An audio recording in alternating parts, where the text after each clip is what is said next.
So have you guys seen your quiz 4 marks? Do you guys have any doubt regarding that? Can you send us the answers, ma'am?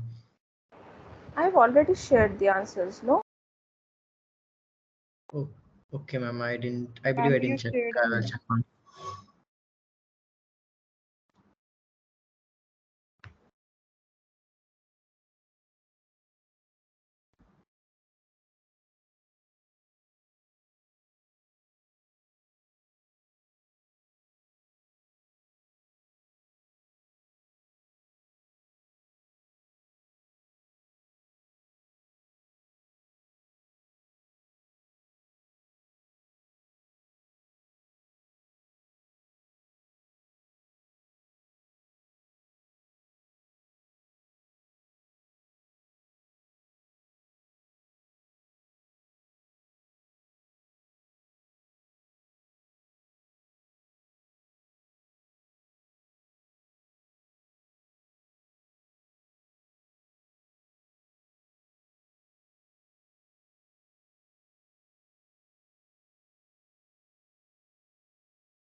Hello, ma'am.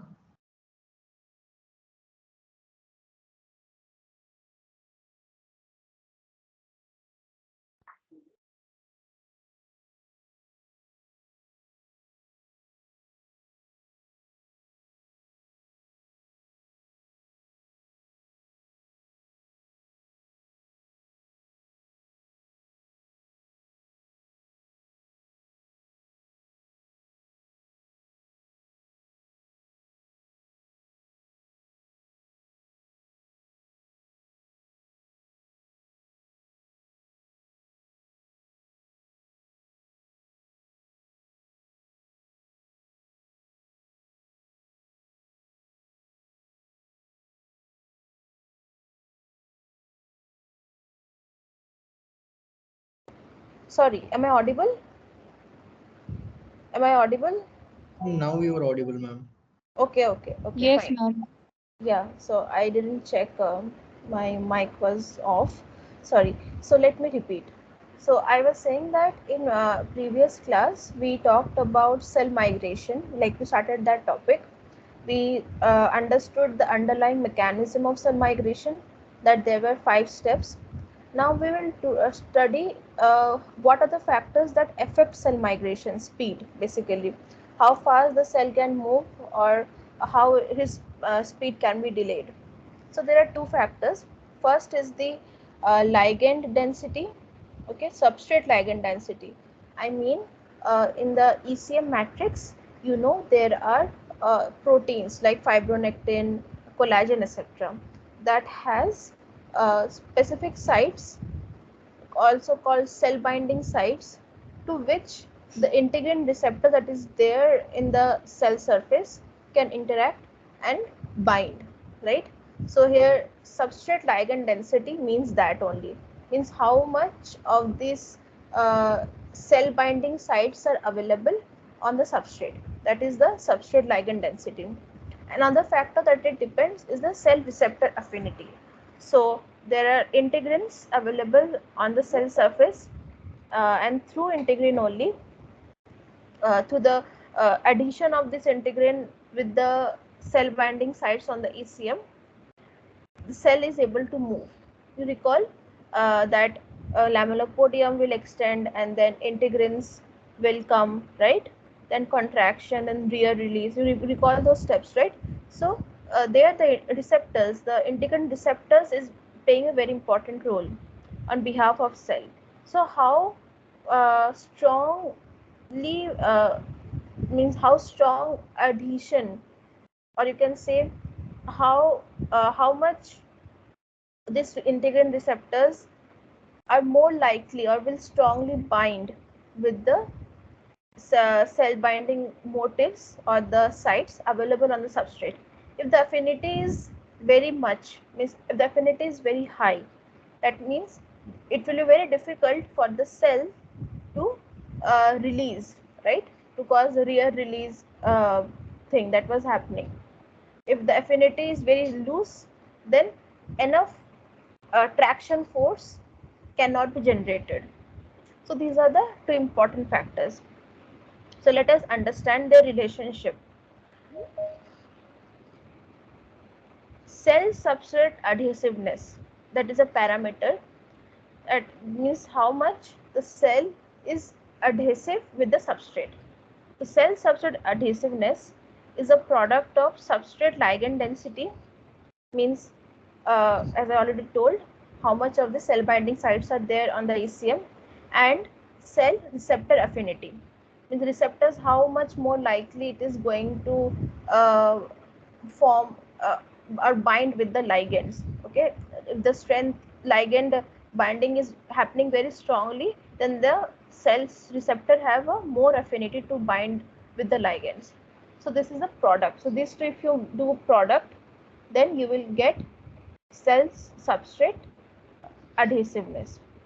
Okay, now as I've said, affinity means it is more likely to it is very easily going to bind. If you do a reciprocal of this, you will get dissociation constant. Okay, so it is called, represented by K naught. Okay, so if the dissociation constant is high, affinity is less. Okay, so the cell will not be able to form a very strong uh, adhesiveness with the substrate. The cell is not very well adhering with the substrate. Okay, now the cell migration speed, it depends on the cell substratum adhesiveness, and it can be shown by a diaphasic graph. So in this is a diaphasic graph, bell-shaped curve. So here the cell speed is plotted on y-axis, and it depends on the cell substratum adhesiveness, and this parameter itself is the product of two factors. One is the ligand density of the substrate, another is the receptor affinity on the cell. Now understand this very carefully. When adherence is weak, means cell is not able to adhere with the substrate very strongly, it is adhering weakly.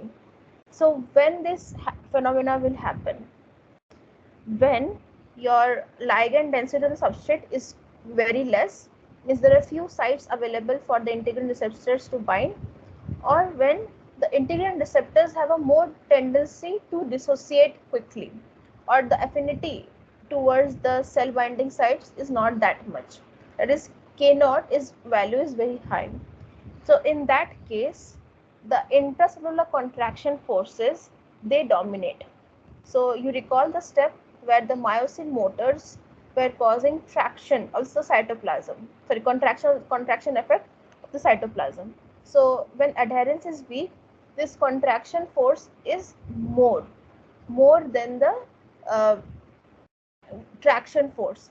So because of which the cell will not be able to move forward.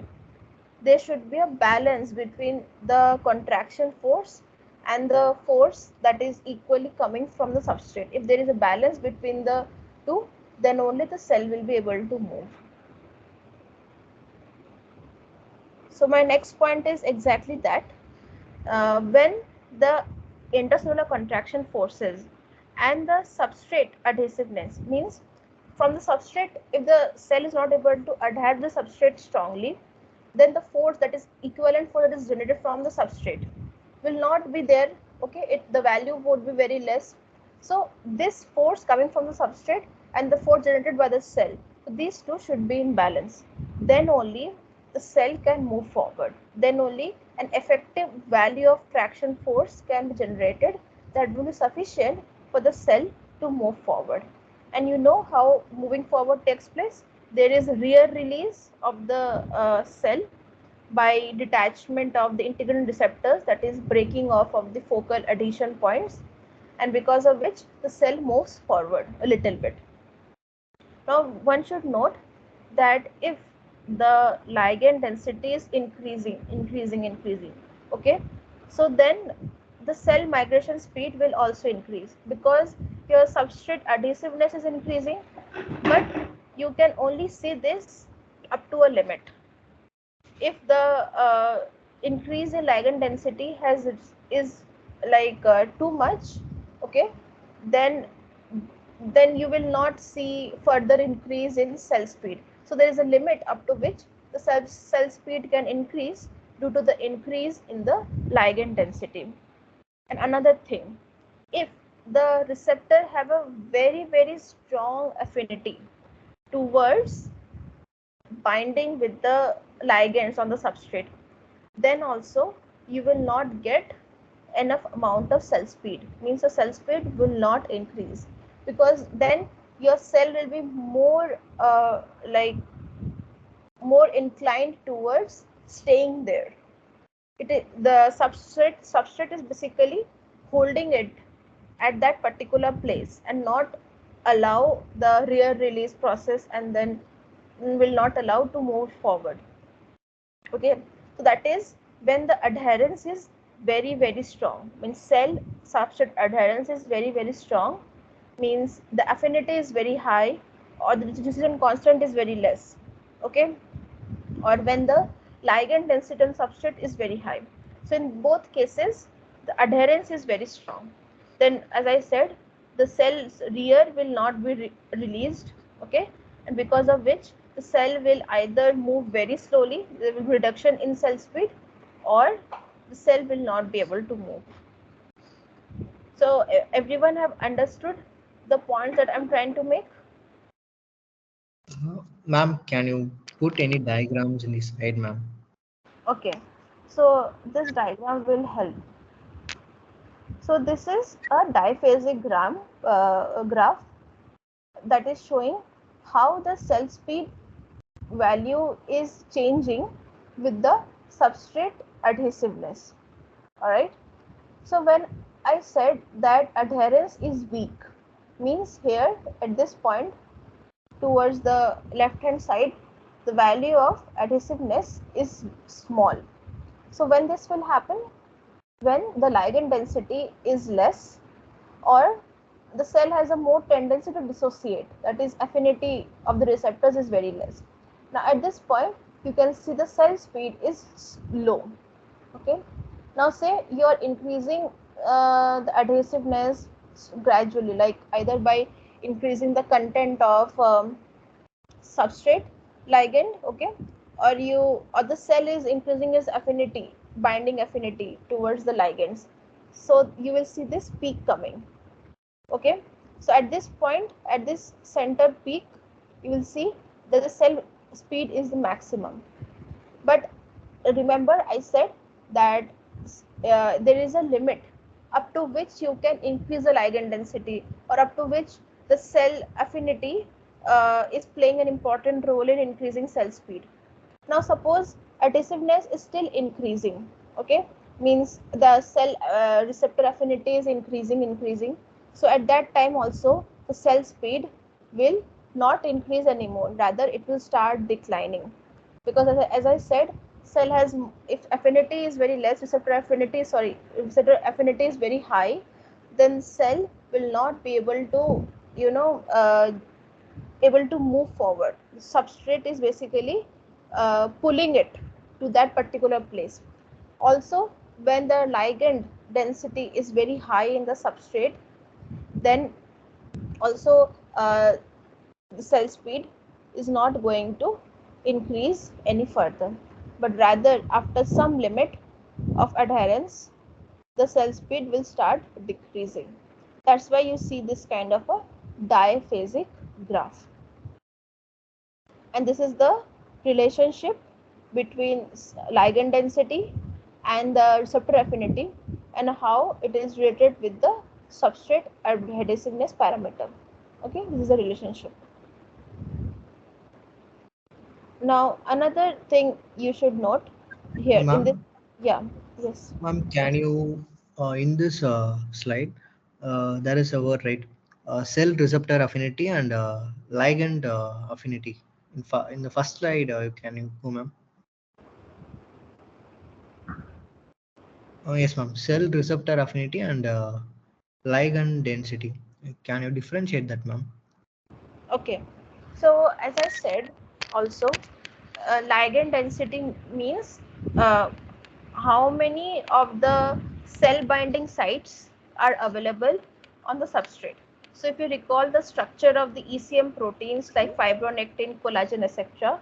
So in those protein that we studied in, I guess, initially during initial classes, so there are a specific site within that protein. So these proteins are very big, okay, very big structured protein of very high molecular weight, and it has active sites for different things, like it can bind to a particular molecule, etc., but it has also special active sites for the cells to bind to it. Okay, now these active sites, cell binding active sites, are referred to as here as the substrate ligands.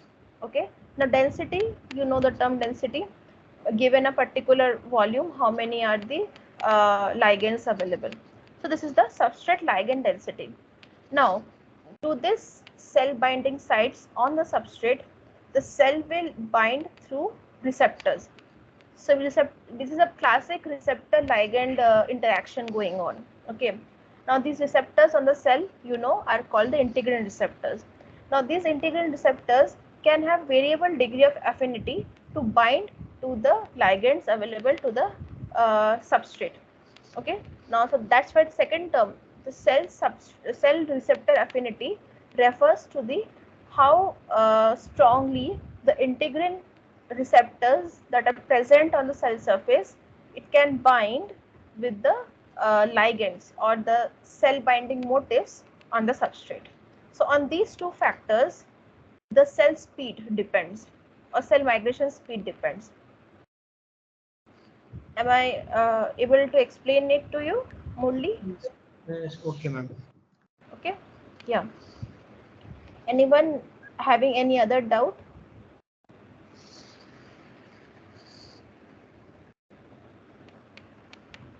Okay. Ma'am, Yes, yes. ma'am, so you are saying that affinity decreases, then the migration increases, like inversely proportional. So look at this diaphasic diagram.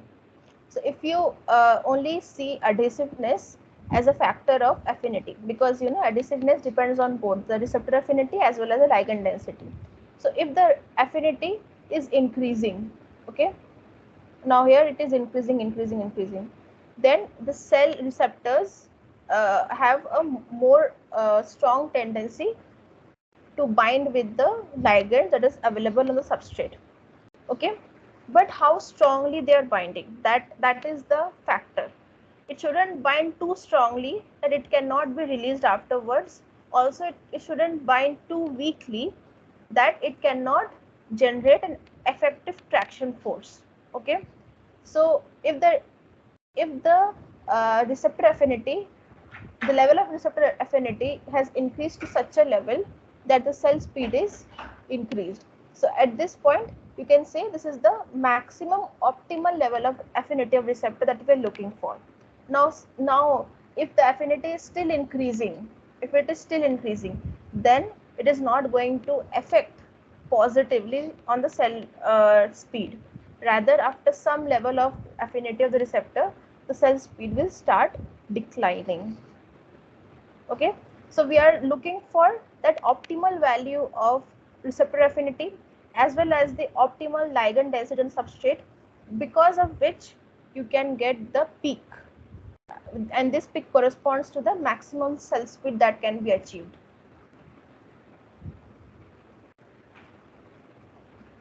Am I clear? Yes, Or do you ma'am. have? Yeah, okay. Now if the surface is poorly adhesive, okay, then the diaphasic curve can shift. So let me just read this statement, then I'll come to a diagram to explain it. So if the surface is poorly adhesive, the diaphasic curve shifts to the right as the cell require higher ligand densities to reach maximal cell speed.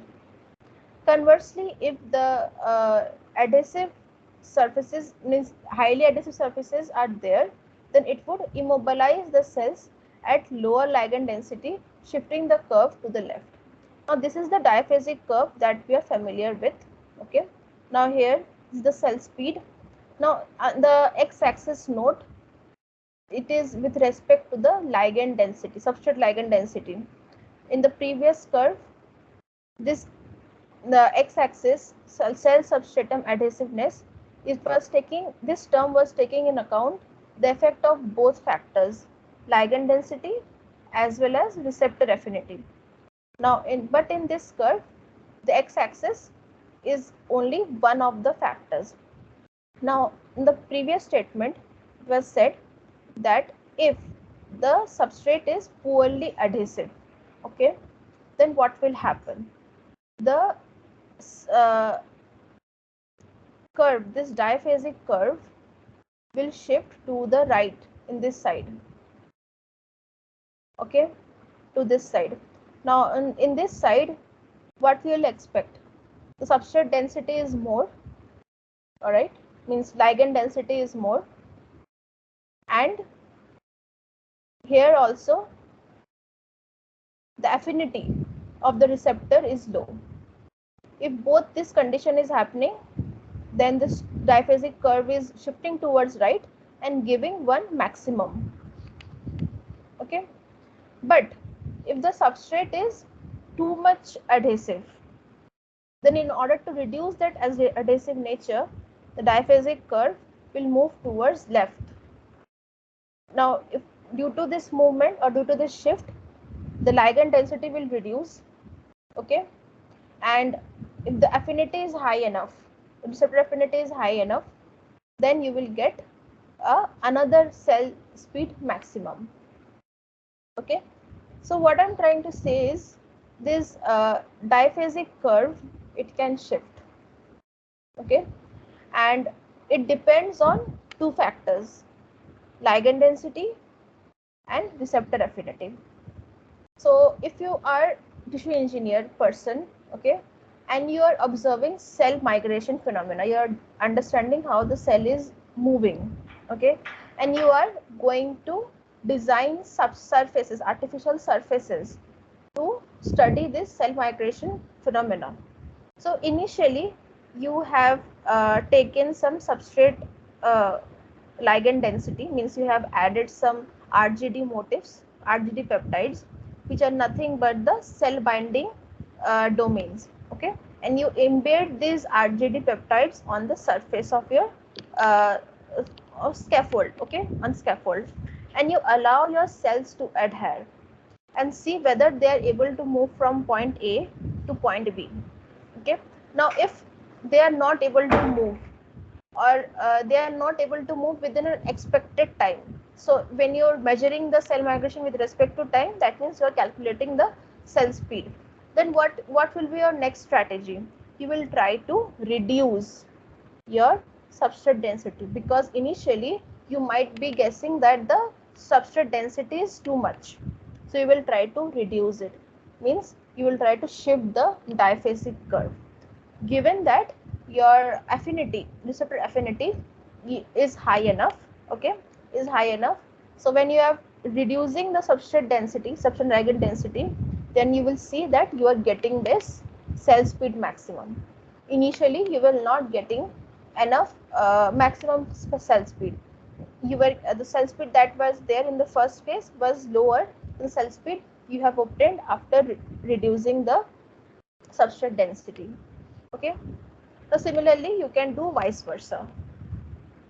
So this kind of graphs are very essential when you're deeply analyzing your tissue construct, artificial tissue constructs, all right. During those studies, these logics come into play. Everyone clear, or does anyone have any query?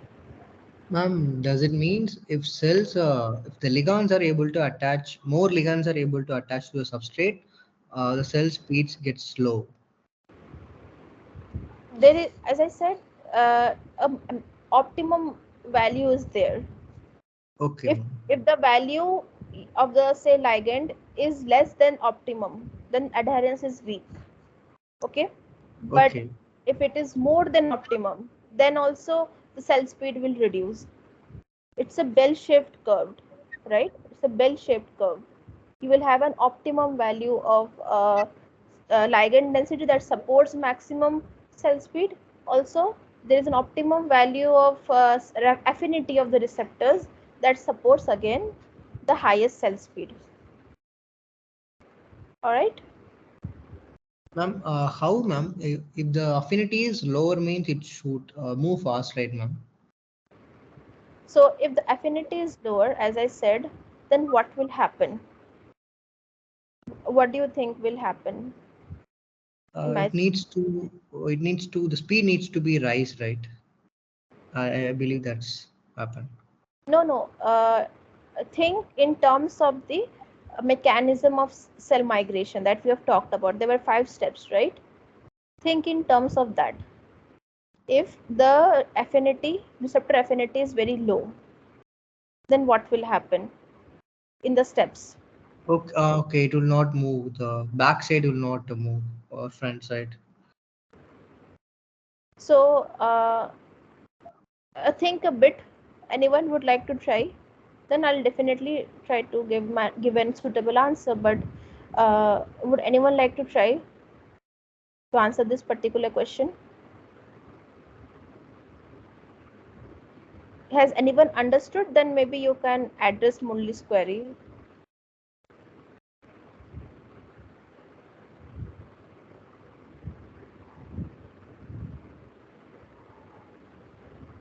Okay, think in terms of when we walk on a floor, right?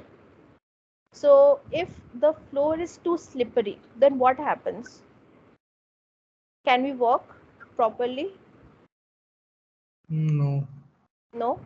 Also, when the floor is having too rough surfaces, like there are big stones and what do you say, big boulders type of stones, can you walk on those surfaces? We can't. We can't. We how where we are able to walk properly on a flat surface, right? Where our entire feet is able to fall in flat, correct? Hmm. So when see similar is for the cell as well. The receptors are helping the cell to maintain a contact on the surface. Okay. Now the receptor affinity is very less. Then the cell will not be able to adhere properly. The focal adhesion points that will be formed, they will break off very easily, like very easily.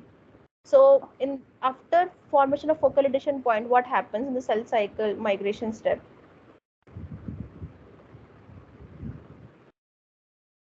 The cell Leading. contracts, right? Hmm.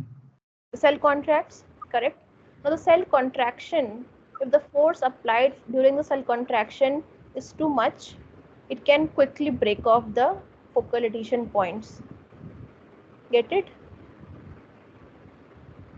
Yes, The ma'am. cell can just get loosed, मतलब फेंका जाएगा surface से. The contraction force, whatever cell is generating, it should be in balance with the adhesive nature on that is there on the surface. Okay, then only you will see that the cell is able to move. This point, as I mentioned, there should be a balance between the adhesiveness and the force, and this balance and adhesiveness will come from these two factors. You have to maintain a optimum value. If one goes too high, other gets too low, that if and that is able to and through that cell is able to reach to a optimum adhesive value, then only the cell speed will be maximum. Okay, Got it, ma'am. Got it, ma'am. got it. Okay, Yes, you ma'am. Got should it, ma'am. yeah. So you should think in terms of the biomechanical steps that we talked about, the 5 steps. Okay. Okay, Okay. you I'll share the notes so you can read through it again, this part, and again if you have any doubt you can let me know. Okay. Okay. Okay. Now, with this, the cell migration part is over. Okay, we will now discuss the next topic, that is cell division. Cell division is basically cell cycle. You remember, you guys must have studied about cell cycle in your cell biology course, where there are four phases, right? G1 phase, S phase, and G2 phase. And then the cell division happens in the mitosis phase, M phase. Correct? You guys recall that? Correct? Yes, ma'am. Right? Yes, ma'am. Yeah. So let me, so these points that is given in this slide is basically telling those things only. So let me just quickly read through. So when a cell is in cycle, it goes through four phases. A cell that just completes mitosis, the M phase of the cycle, it enters G1 phase. Now, following a few decisions or passing a few so-called checkpoints, the cell enters the S phase, during which it replicates its DNA. Approximate duration of S phase is about 8 hours in human cells. Now, once DNA synthesis is complete, the cell enters now the G2 phase, where it stays for about 2 to 3 hours before entering the M phase or the mitosis phase. Now, there are several important decisions that associate the or decide that helps in deciding whether moving whether a cell will move from a quiescent stage, means non-dividing stage, a dormant stage, also called G naught stage, to a cycling stage, or vice versa. So these important decisions happen, then only the cell is allowed to go from Z0 phase to G1. That is, it then only enters the cycle. This is referred to as in and out of the cycle. Now, a rough estimate is given of the duration of cell cycle. The duration of S, G2 and M, if you add the duration of these three phases together, you will get roughly, it is about 12 hours. Okay, but the time a cell spends in G1 phase is highly variable. So this figure, a numerical number that I've given you, is for human cell. If a cell from another species will have different values. So this is the schematic. I hope you guys are familiar with this. Okay. If not, you can go through your cell biology notes or something like that and recall. And as I mentioned, there are some checkpoints. So in your syllabus, have you guys read about checkpoints and then CDKs and then cyclin proteins? Have you guys read about it when you were taught cell cycle? Yes? No? Yes, ma'am. Yes, right? So this next part should be then again easy for you. The cell cycle transitions are unidirectional. Okay, so it only moves in one direction. It cannot happen that cell has entered S phase and now cell is like no no मुझे divide नहीं होना चलो G1 phase चल जाते हैं. So it is not like that.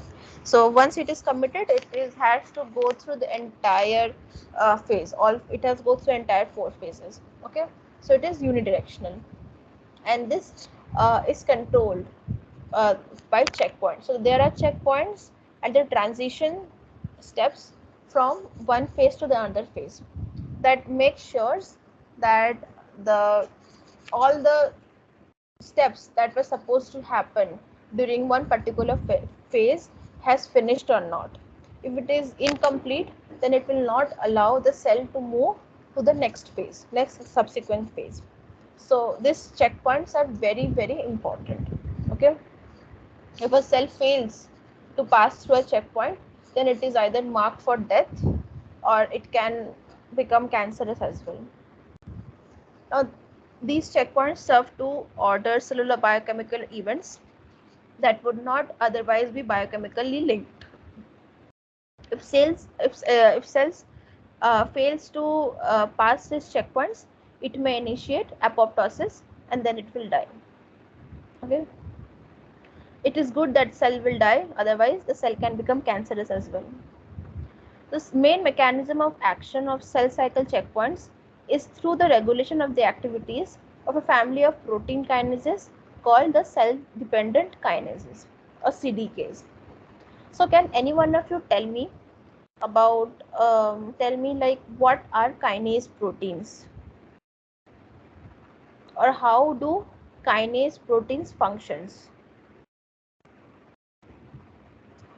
They are breaking proteins. Kinase means hydrolyze, I believe so.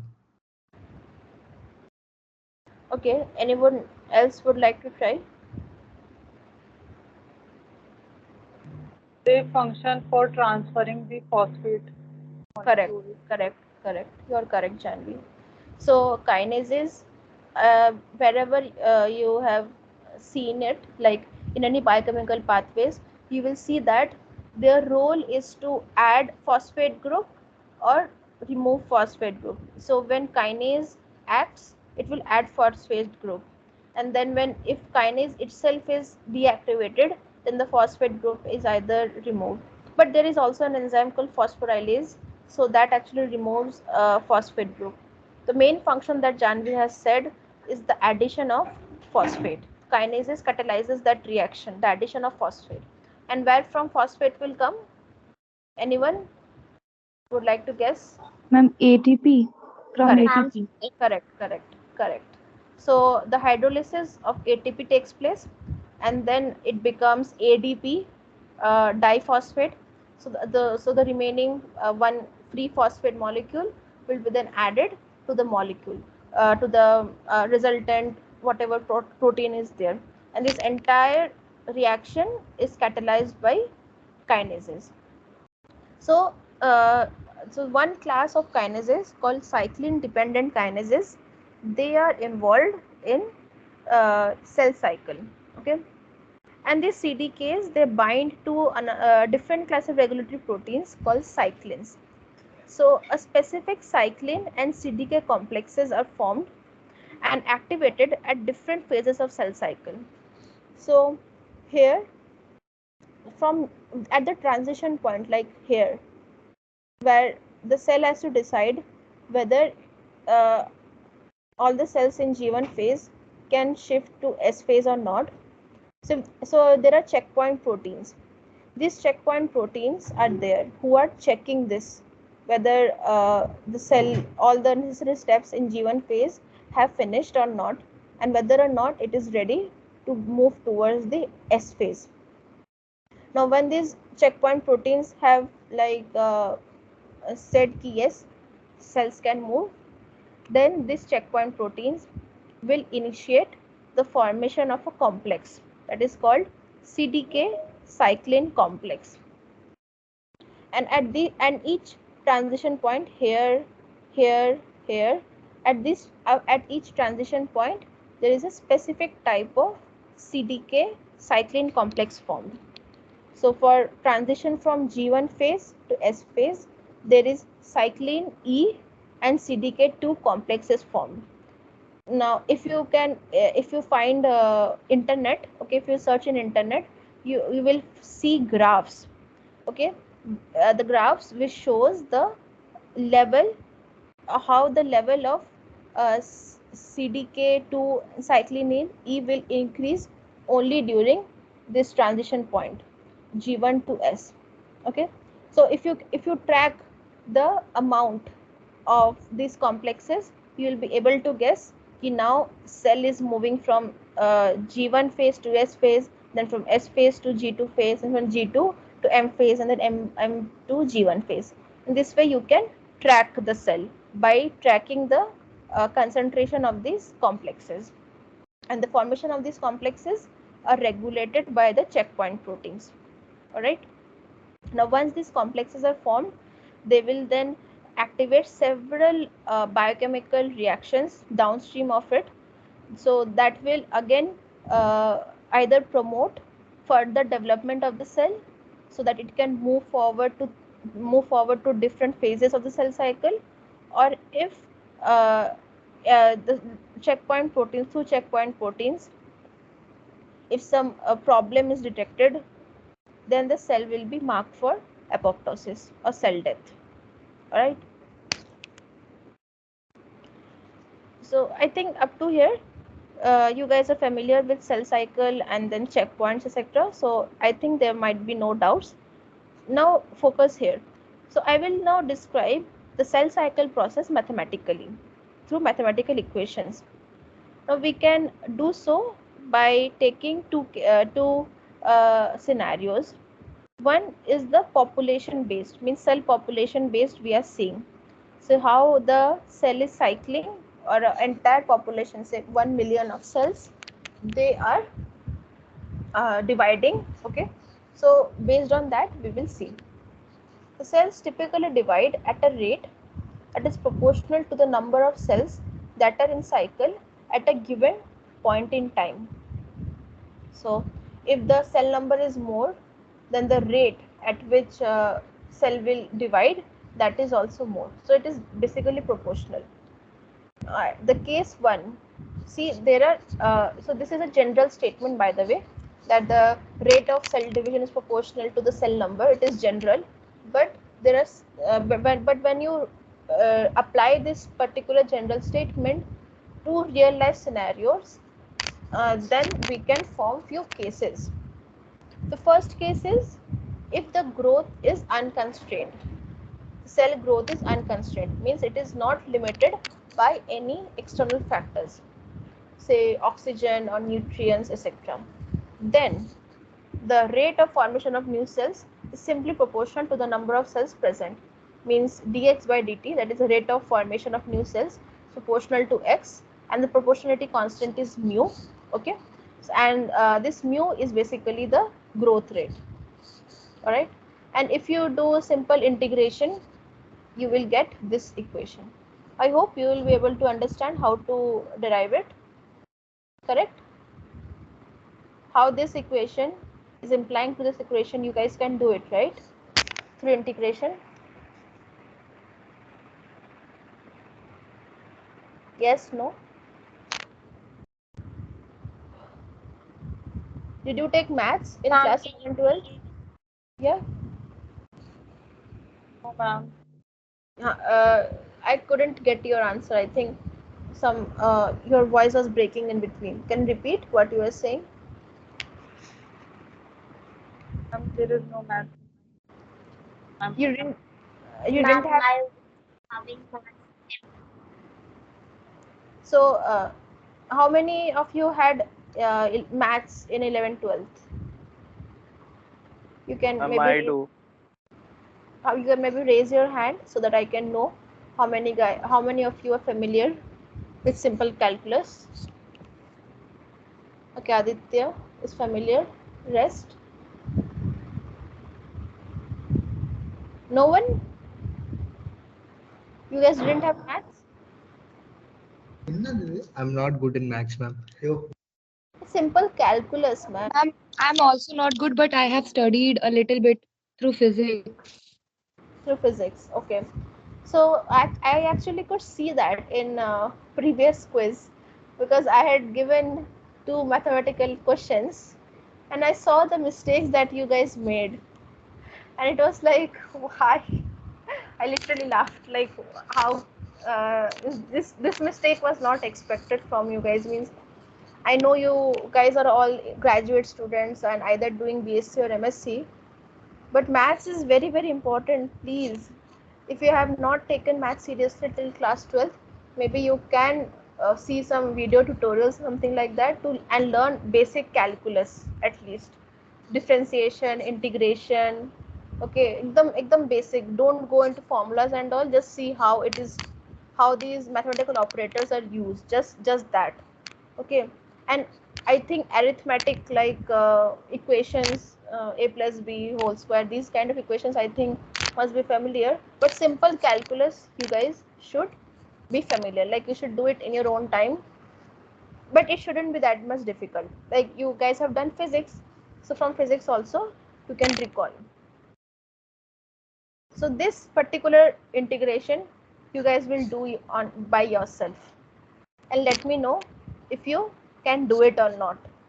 Okay, from dx by dt is equals to mu x, you have to derive this particular expression, and it will happen through integration. That's it. I will say that's it. Then you have to do it yourself. All right, because I think I won't have time to teach you guys integration. So you guys have to do it. Now, so mu is the growth rate. Now, by taking what do you say, any boundary condition, we call that at time is equals to td. Td is a doubling time. The cell number will increase, right? Double. The x will now become 2x. If you use this condition, then you will be able to get the value of mu, which is coming to be ln2 by td. This also you should try. Note it down somewhere. Again, I am repeating that when the time is doubling time, td, okay, one doubling time, in one doubling time, the cell number will become 2x. This is the condition. Apply this condition to this particular exponential expression, and then you will get the value of mu. You guys should do it. I might ask these questions in the next quiz, so you must be prepared with this kind of simple derivations in your notes. Okay. Now another case is if the growth is constrained. Now this is a real life case. When you are growing cells in a limited surface area, like in T25 flask with surface area of 25 centimeters square, or T75 flask surface area 75 centimeters square. So there the space is limited. Also, in within a particular flask, how much oxygen can be there? Oxygen can also be limited, right? So when you are growing cells in within a hydrogel, so it is called encapsulated cells. So there is a limited amount of cells, limited amount of oxygen that the cells can get. So in all these real life cases, the growth is constrained. Now in that case, how will you then get the value of mu, that is the growth rate? So this expression will help you do it, where the rate of change in cell number is equals to mu, okay, and it into 1 minus x by x max multiplied by x. Now x max is the maximum cell density that can be achieved in this particular scenario. Now x max or mu might be given to you, okay, and x value is changing. So this is a expression that is function of the variable x. All right. The value of mu also, it can be a function of either growth factor concentration, oxygen concentration, or any other thing. So if the concentration is low, okay, low, then the expression becomes first order. First order means it depends on the concentration of the factor, like growth factor or oxygen. Or mu can be zeroth order. Zeroth order means it does not depend on the concentration of oxygen or growth factor. So at a very high concentration, you can assume that the concentration is at infinite. Then the dependence on the concentration of oxygen or growth factor is negligible. Okay. Whereas in the previous case, the concentration is some value, some low value. That is why the expression becomes first order, where the dependence is there.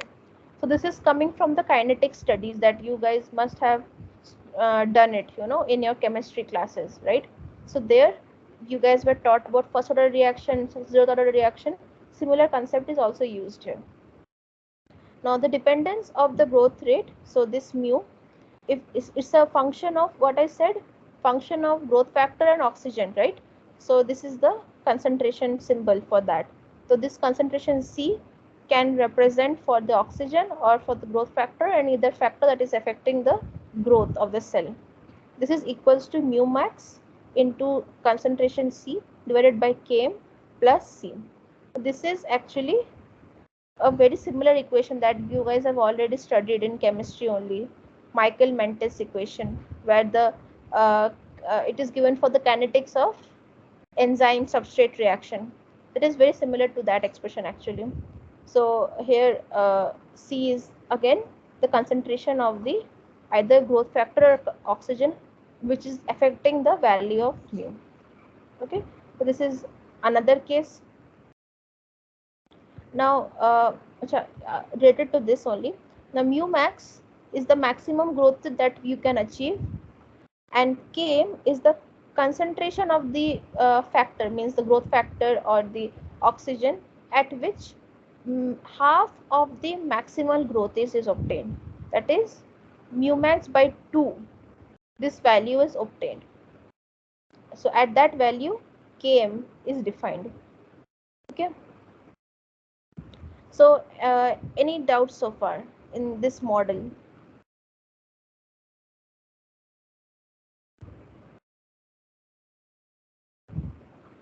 Anyone? Okay, I'll assume there is no doubt.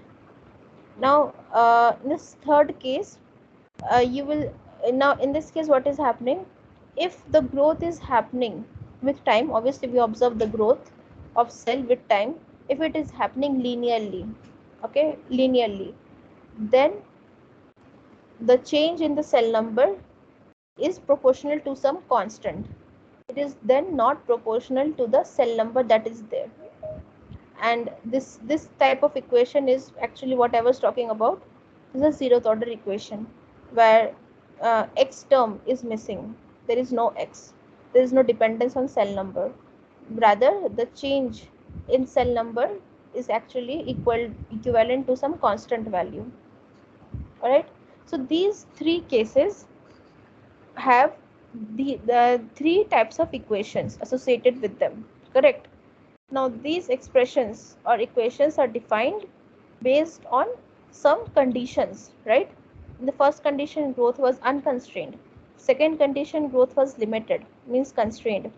And the third case, the growth is rather linear, okay, linear with time. It is happening linearly with time. So these are phenomenological, depends on the phenomena. And whatever values of the constants that you have seen, the mu max value or the k max value, so these are constant values. So whatever values that you have seen in these three equations, those values have to be determined experimentally. Okay. Any queries so far? It's good to ask queries, it helps you understand how much you are learning.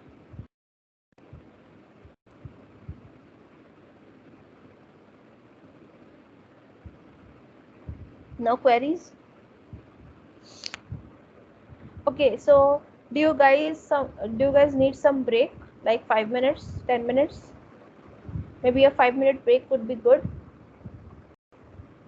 Then we can continue for like maybe 1 hour. Is it Yes, fine? ma'am. I need a break. Yeah. So now it is 8:25. You guys can mute yourself. Don't leave the meeting. Just mute yourself and drink some water, walk around your house, take some break, and we'll meet again at 8:30. Okay. So 8:30 again, you guys should come to your systems so that we will resume the class. All right. So I will stop sharing, but don't leave the meeting. Okay.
Is everyone back yet from the break?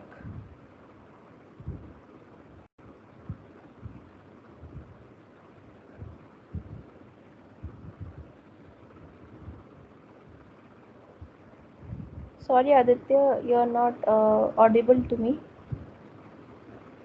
Nothing. I just said that yes, I am back from the break.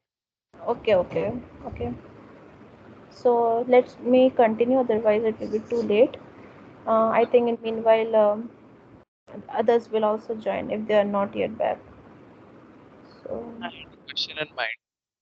yeah, I had a question. yes, sure. I mean, the previous slide that you showed, in that you said that when the concentration of oxygen or something is very high, Hmm. then the rate of the reaction is a zeroth order reaction. When the concentration is very high, Yes, correct. Correct, then it is low. Then it becomes a first order reaction, where it depends on the concentration of the correct, that correct, oxygen. correct, correct, Okay, correct, that correct. only I wanted to ask. Okay. So um,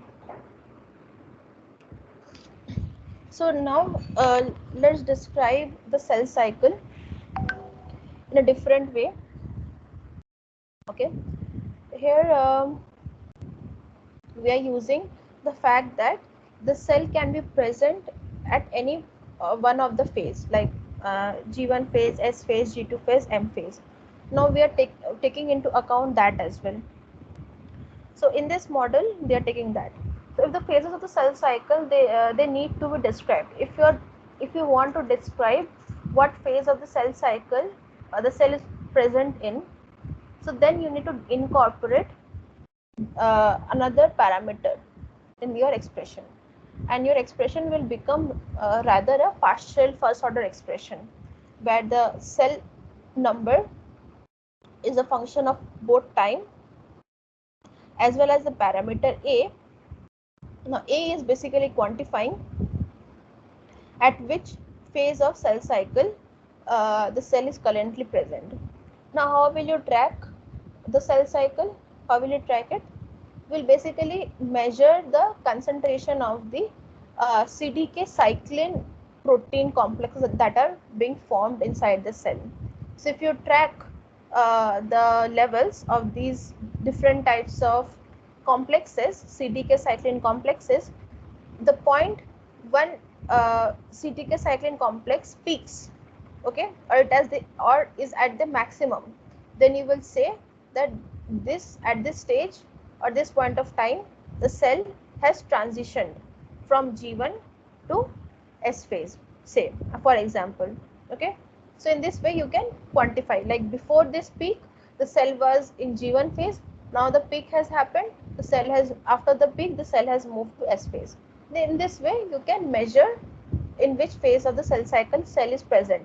And if you want to incorporate this information in the mathematical expression, you have to use this expression, that is equation number 5, which is a partial first order partial derivative equation. Okay, next, as I said, x is a function of time as well as a, and a is the parameter that describes the cell cycle status. Okay, now if the cell is newly born, means just after mitosis the new daughter cells are formed. Now at that point the value of a will be 0 for that particular daughter cell that is just newly formed. Now again, this rather than going into G0 phase, this daughter cell again has entered into the cell cycle. So it will again go through the entire cycle and reaches mitosis. So the moment it is going to complete mitosis, means going to give rise to two more daughter cells, at that point the value of A will be 1. So the value of A can vary in between 0 and 1. 0 means for the newborn cells, 1 being for the cells that are completing mitosis. Okay. Now if there is loss of cell, so this type of equation is basically a balance equation, cell number balance equation you can say. Okay. So and at the right hand side the value is 0. But if the cell loss is there, means that if during the cell cycle among 1 million cells, say few thousands of cells they have died. Why they will die? Because they have not completed all their necessary processes, and because of which the checkpoint proteins, these checkpoint proteins have marked these cells for apoptosis, means these cells have basically not crossed these checkpoints. So now few cells will die. It is normal, okay? If it is not dying, then whatever change is there in the cell, it can cause it can grow, okay? It can grow and start expression and become cancerous.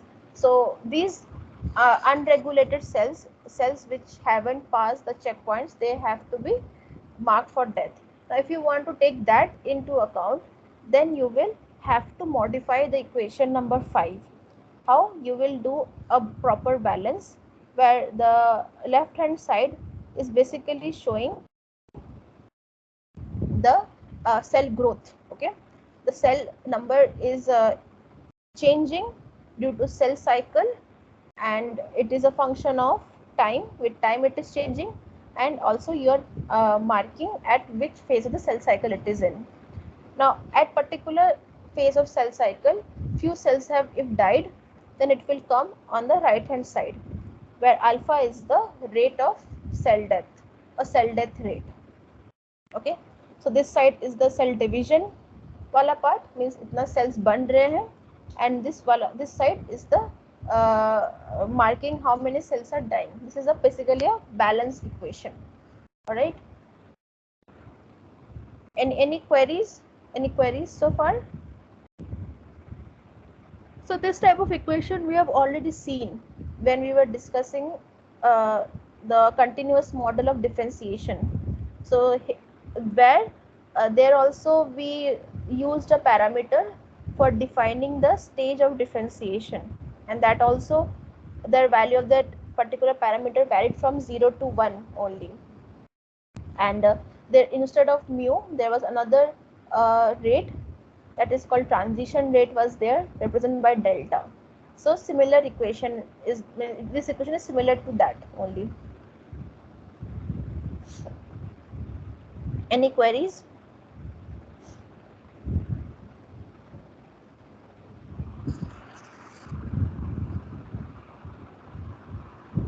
So how many of you have joined back?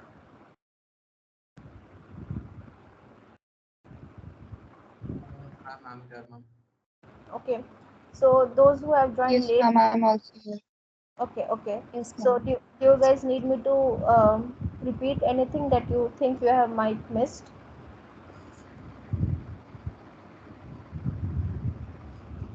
So this slide is clear to you all, right? This expression, the meaning of this first order equation is clear to you guys, right?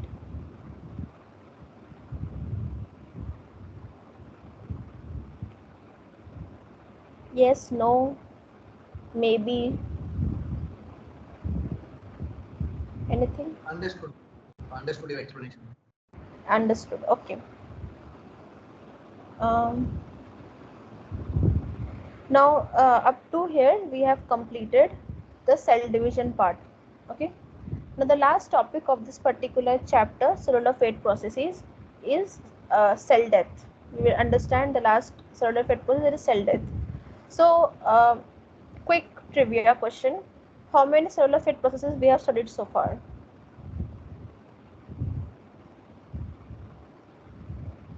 How many cellular fate processes we have studied so far? Ma'am, cellular? Cellular fate processes. I'm not Cellular. clear. How many cellular fate processes have we studied so far? Fate process. Fate, cellular fate.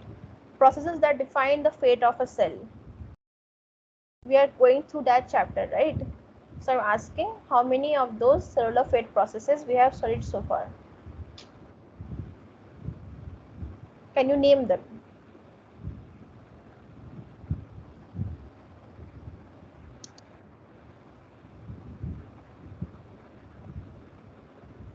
Anyone?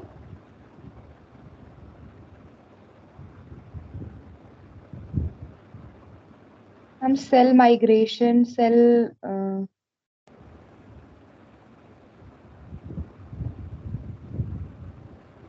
migration, one. Okay. How many more are there? Try it.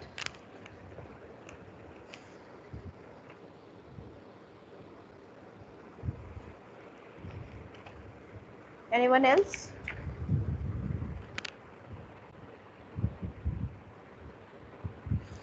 Cell migration, cell differentiation. um, Yeah. Vaishnavi, contribute.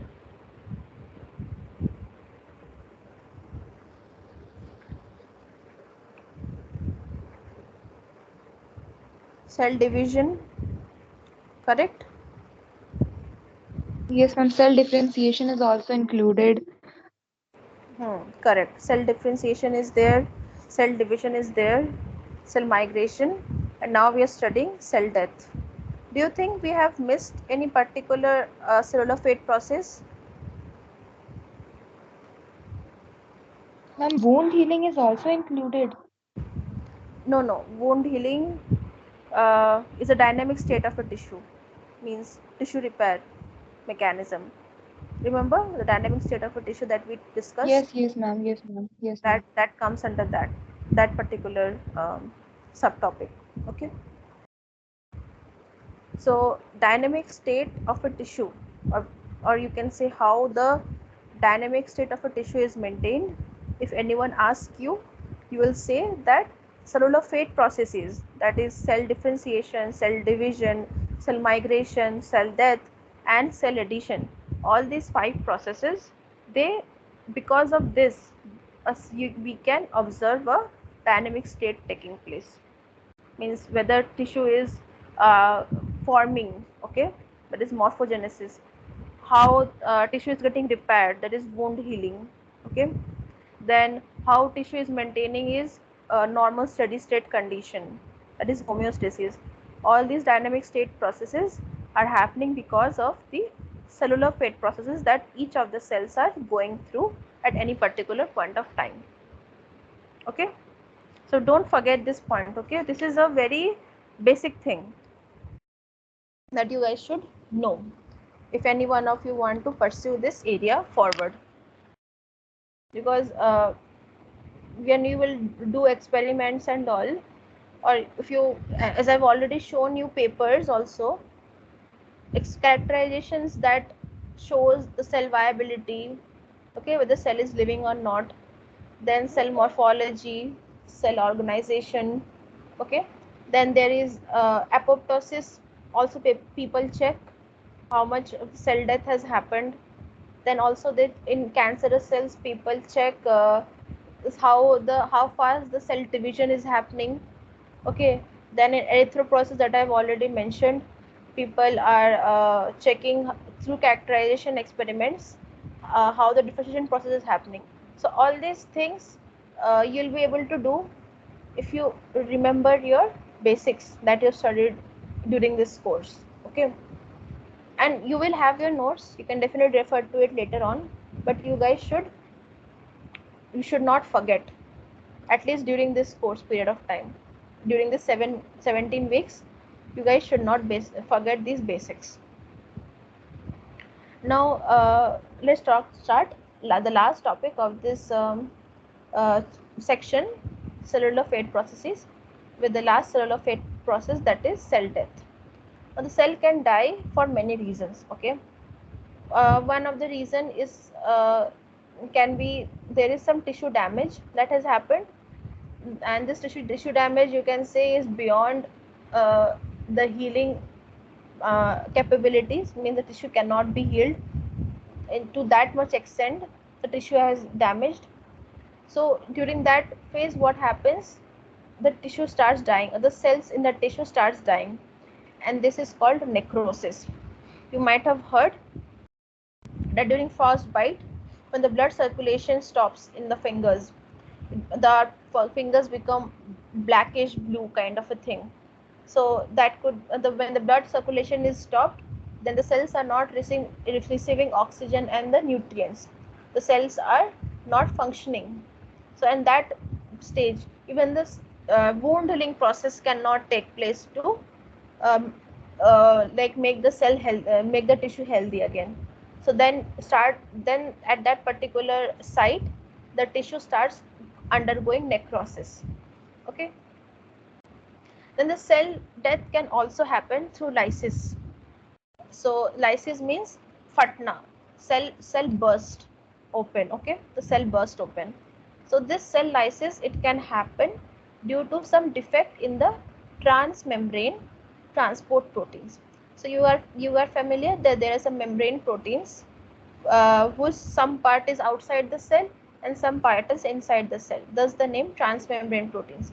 And these proteins also act as transport channels through which some ions or some molecules etc. are transported in or out of the cell. Now if these transport proteins are not working properly, then a state can arise when the cell content swells up. It swells up so much that the pressure that builds up inside the cell is strong enough to break the cell membrane. Okay, and in all the cellular content, it comes out and spreads in the surrounding environment or the peripheral environment. Okay, this is cell lysis. So again, you have studied about hypertonic solution, isotonic solution, and there also cells swell up and cell shrinks. So the pressure, if it is too much, you can understand the cell will burst. That is cell lysis. Another mechanism of cell death is the programmed cell death or apoptosis. I'm sure you guys have heard this term before. Now this process, apoptosis, is a coordinated way of cell death. It happens in a coordinated fashion, means there are steps involved for apoptosis to take place. And it is very important during various stages of tissue development. For instance, during the development of our fingers, the cells that are present in between the fingers, they are like signaled to undergo apoptosis so that they will die and you will get fingers. And this happens during developmental stage inside your mother's womb. Then also when the cell is not able to pass through the checkpoint, then also that cell is marked for death, and the signals that will begin the apoptosis, they also begin. So the cell will die through apoptosis. Now what happens during apoptosis? Usually what happens is that when a cell is marked for apoptosis, you will see that it will start to shrink. Okay, and all the cellular content will start condensing, means become smaller and smaller, become dense, and then the cells becomes fragmented, and each of the fragment is membrane bound. So this kind of a cell death prevents any spill out of any intracellular content in the peripheral environment. Okay, so it's a clean, silent way of cell death.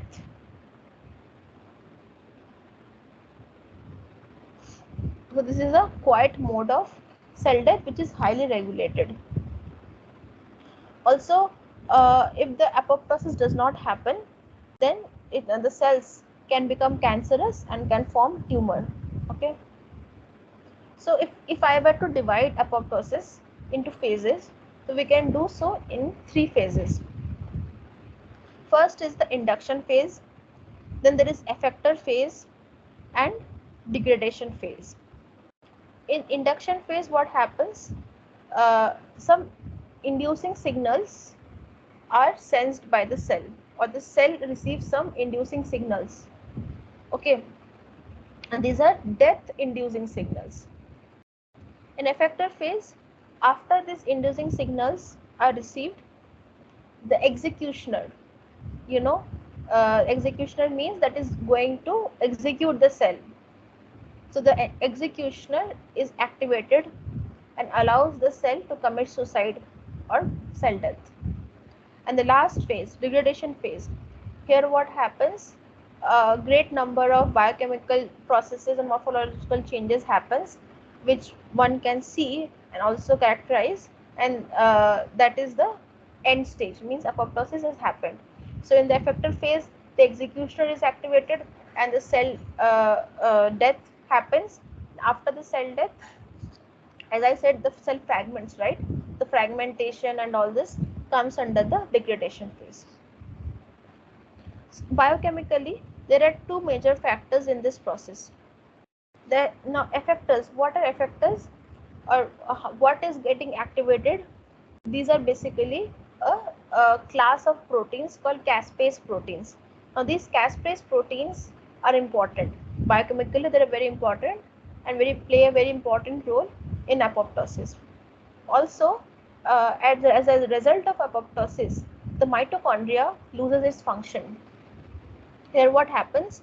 A large opening in the outer mitochondrial membrane gets formed. And once this large opening is formed, there is no return to its original state. It means the cell is dead. Okay. And after which the fragmentation, etc., will happen.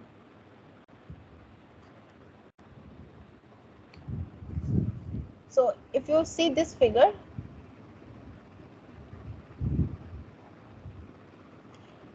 there are 3, 1, 2, 3. These are 3 inducing signals, death inducing signals. One is called murder inducing signals. Second is due to some stress, outside external stress like UV radiation, etc., that is causing cell death or inducing cell death. And third is the removal of a survival signal. Means a signal is there that is asking the cell to stay alive. Now if you remove those signals, then automatically what will happen? The cell will be marked for death. So if any of these 3 signals gets activated, then the apoptosis process will happen. Now I will explain this figure using some points that I have made. The next slide. So there are 3 modes of induction of apoptosis. First is the murder signal, external murder signal, where a ligand called Fas ligand, it binds to a receptor called Fas receptor. So when the binding of this Fas ligand, say this ligand is coming from surrounding cell. So one cell is dying, another cell, so that dying cell is signaling the surrounding cell to also die. So the Fas ligand, or Fas is basically a soluble molecule, very small molecule that is acting as a ligand for the receptor. So that has come from the neighboring environment and has bound with the receptor, Fas receptor, that is present in the cell membrane. Okay. Now when this binding has taken place, then the downstream processes that will execute the apoptosis will start. Another is if the apoptosis is initiated by some external stress like UV, or if you remove the survival signal. So this is the survival signal that I was talking about. So in the Fas ligand, at any particular point of time, either in the Fas receptor, at any particular point of time, there can be either a ligand called Fas ligand that can get bound, that is going to induce a murder signal. Now at the same Fas receptor otherwise would not be empty. It will have a factor that is also called trophic factor. Okay, trophic factor that will bind to the Fas ligand and continuously transmit survival signal. Okay, so the survival signal, if removed, if this trophic factor is removed, then the Fas ligand is empty. Then also the downstream process will begin. Here to this Fas ligand, Fas receptor, Fas ligand has bound. There also downstream processes begin. and this stress induced activation means UV radiation etc. is also playing a role. So you can see the, if you follow the arrows, you will understand how the downstream process is happening.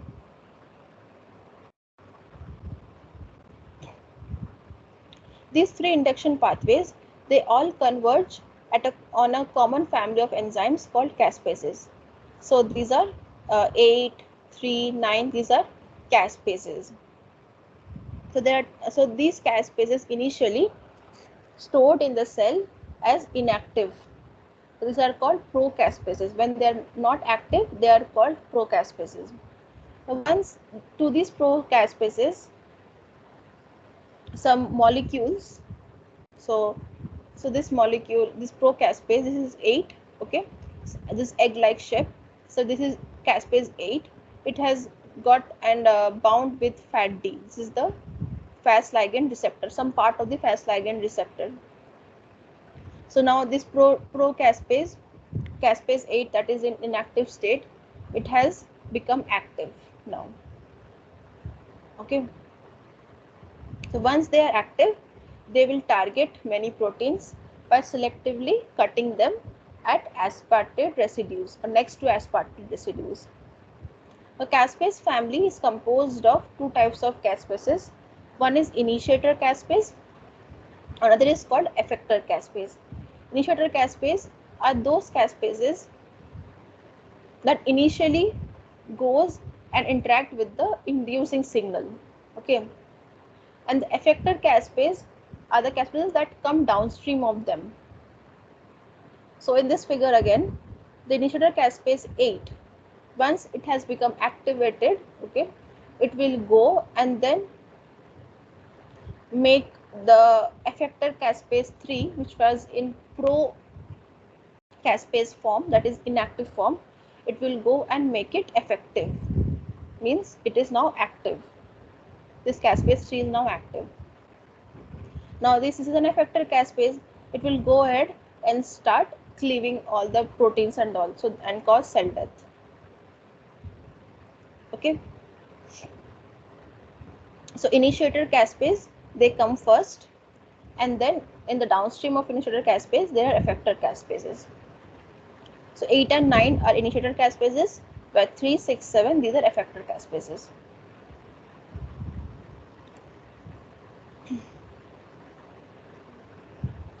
The extracellular survival signals, known as trophic factors, they act by preventing cell suicide at the mitochondrial outer mitochondrial membrane by the effector BCL2.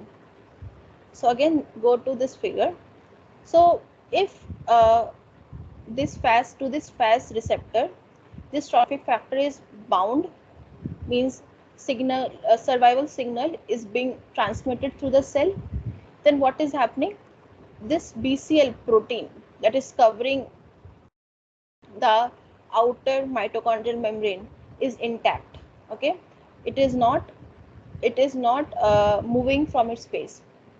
But if this survival signal is removed, this trophic factor is removed, then the BCL2 protein will slide, because of which a hole in the mitochondria will be formed, through which a very important component, cytochrome C, which I think you might have heard when we were studying about respiration, mitochondrial respiration process. Cytochrome C is a like molecule involved in the transfer of electrons. So the cytochrome C, it gets out from this particular large opening of the outer mitochondrial membrane. Okay, and this cytochrome C then acts via initiator caspase 9, and then this then activates the effector caspase 3. So this is how the mechanism takes place.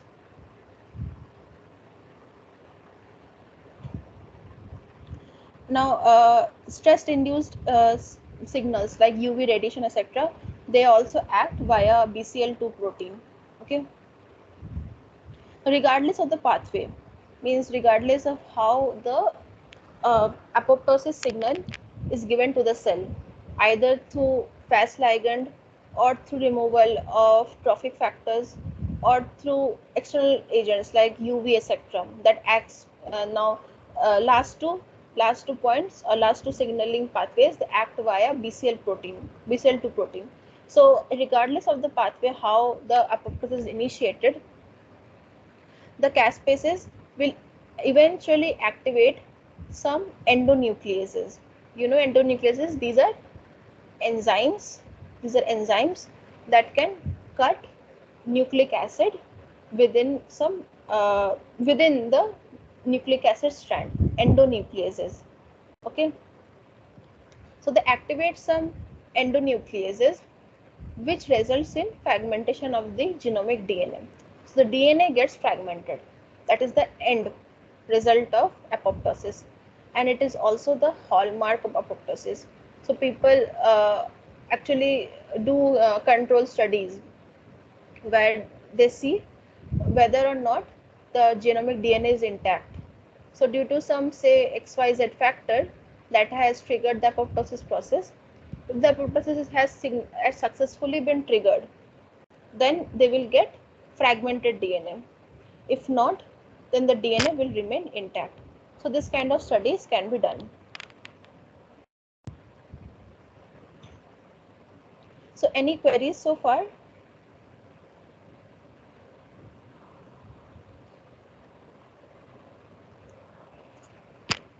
No? All right. So we can also describe apoptosis mathematically. Now this process of apoptosis is very much similar to the cell division process, which is why the expression that we see for cell division, where the rate of change in cell number is proportional to the cell number present, here also similar expression is written, where the rate of change in cell number again is proportional to the cell number present. Now here proportionality is broken off by a constant, that is alpha, and alpha is the apoptosis rate. All right, so apoptosis is an irreversible process. So once the caspase proteins, they are activated and all, they will not stop until the DNA is fragmented, and as well as the cell membrane is fragmented. Okay,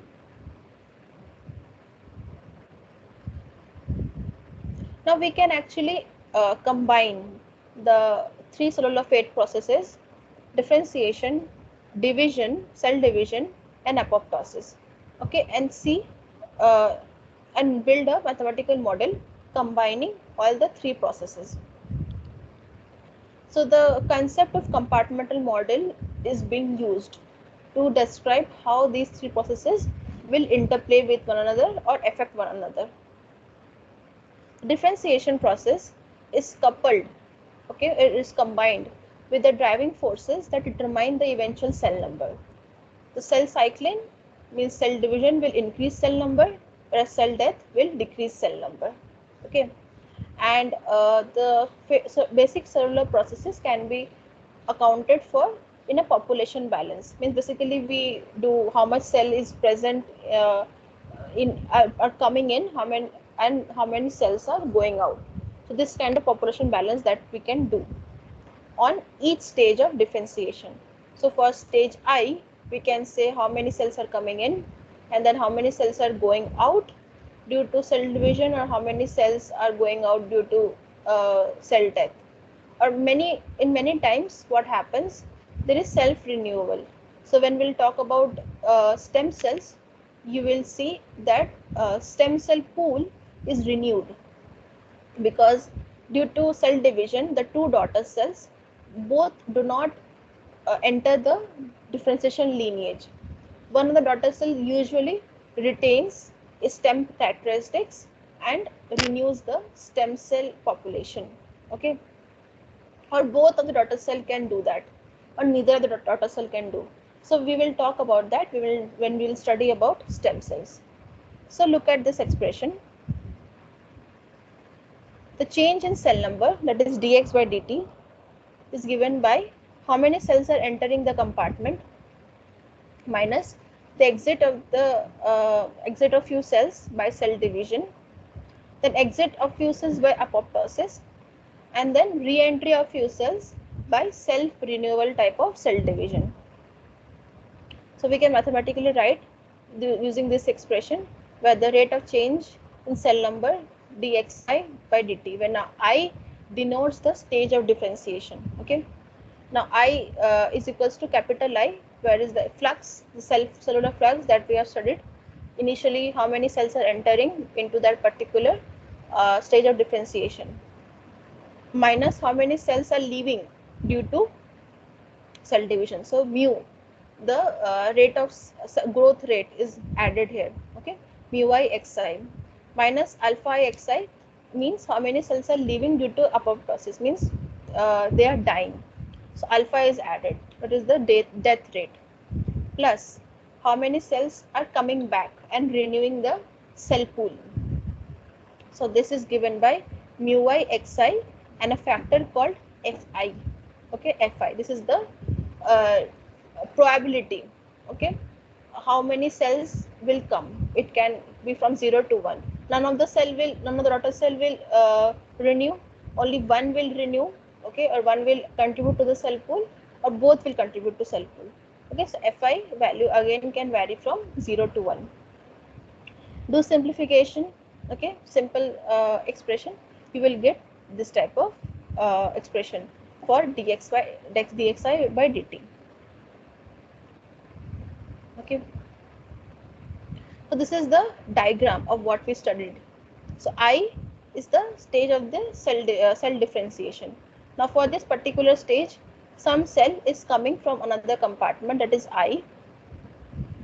Now few cells will leave to another compartment by cell division, say. Now few cells will also leave by cell death. Now one or two cell will decide to stay in this particular stage of differentiation and maintain the some xyz value of cell population, that is renewal. And how many cells will uh, stay, that is given by the factor fi. Okay, so any queries regarding cell death topic that we have looked into so far?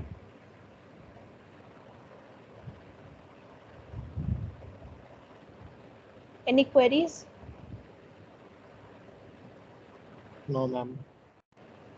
So you guys, I think today's class was bit what I can say, heavy for you, but the topics that I taught are extremely easy. Go through the notes, okay, once again after today's class, maybe tomorrow or something like that. And if you have any queries, you guys let me know.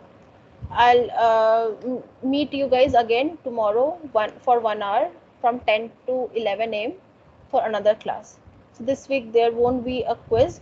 Next week I'm planning to take a 1 hour quiz of 30 marks, means combining the quiz of this week and the next week quiz. Okay.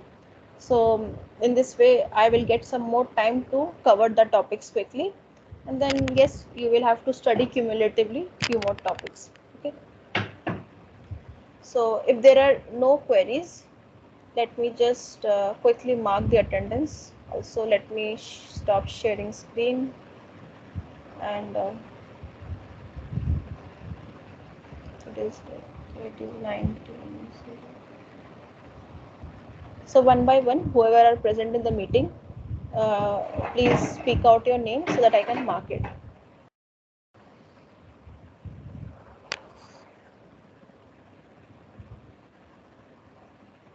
Who all are present? Shambhavi Mishra. Okay, Shambhavi. Okay, next, Murli. Murli. Next, Vaishnavi. Vani. Vaishnavi, Vani. Next,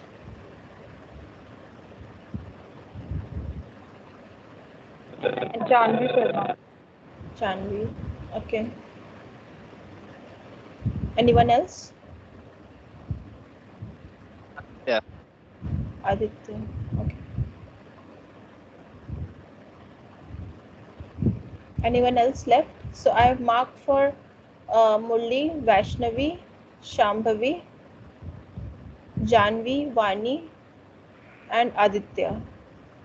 Harshita is also there. Okay, okay, okay. So yes, 7 people are there. So if any queries are there, you guys can let me know. Tomorrow anyway we are meeting, so by tomorrow if you have any doubts related to today's class, you guys let me know.